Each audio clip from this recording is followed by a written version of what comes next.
Hi, Jayce. I think you said last week that Victor Caratini was better than you guys even expected. Is he someone that you could envision in really working his way to be like the regular starting catcher? And I know you want to have more than one guy, but can you see that happening with him? And I think potentially he's got that type of ability and that type of skill set. I think you look up, in the game like right now, and you just don't see a lot of catchers. There's very few that are catching, that old school 155, 156 games, things like that. Especially when you're going from now 60 to 162. So I think it's important to have 2, 3 guys, possibly even more, just to be able to get through the year. But as far as his ability, skill set, mind frame, I think he's capable of being a frontline guy for sure. Thank you.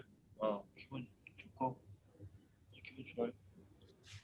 팀이 이겨서 기분 좋다. I don't know. I'm just so happy, and also I'm so happy to help the team win tonight. When you came into the dugout, the team gave you the silent treatment. Were you expecting that at all? And you seemed to handle it really well. It seemed like you were able to have fun with it. 그 이제 들어왔을 때 저번에 팀원들이 그 침묵 세레머니 했잖아. 근데 너 반응을 좀 잘해줬어. 이미 좀 알고 있었는지 아니면 뭐 알고 있었고 한국에서도 이거를 좀 많이 하기 때문에 내가 끝까지 가면은 다시 올 거라고 생각했다. Yeah, he kind of knew saw it coming, and then he's done it to a lot of players when he was back in Korea. So yeah, like he knew how to handle. He knew how to handle. I knew how to handle it. So. You certainly don't plan on it. You get deflated and it feels, chaotic, more hone, coming out. Like honestly, like you're just crushed and you can't help but think, it's worst case scenarios. And to have someone like Craig come out, a guy who's, been in almost every situation in this game, to come out with his presence, the leader he is, you guys will never see, what he does, with the guys in the clubhouse. For him to be himself and just calm the chaos, take deep breaths and just make quality pitch after quality pitch. I mean, honestly, it was probably the sharpest, I've seen Craig with making his pitches, since game 3 of, that Cardinal series, how crisp he was there.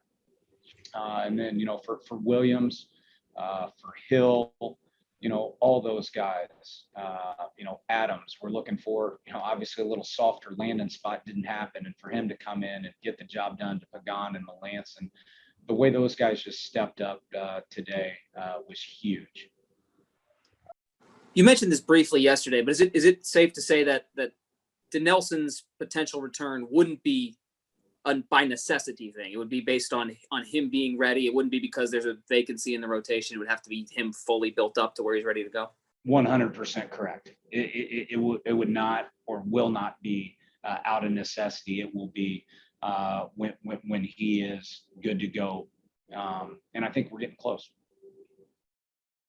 Yeah, it's probably similar to what we experienced when we were doing bullpen games in the playoffs. And, I guess my job then and now is probably to set a tone for those guys to let us know, like, hey, no need to feel sorry for ourselves.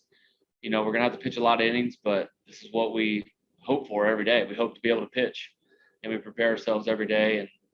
And this bullpen's special. We've got a great group of guys. We've got some studs down there. And I was just happy to do my part for once. I've been the only one giving up runs, so it felt good to throw up a few zeros. Craig, what's Mark brought to this bullpen aside from the obvious results? What does his presence there mean? Yeah, he's giving me a friend, someone to talk to that's my age. But no, Mark is a great pro, and you can tell when he goes out there, he's got a plan, and he's locked in. And I just love, he's a different kind of closer than some of the other guys that have been here before, Brad and Kirby. But the same thing holds true is when he goes in for the 9th, he's got a plan, he's got an attitude, and he's got that 9th inning mentality that's just going to shut the game down.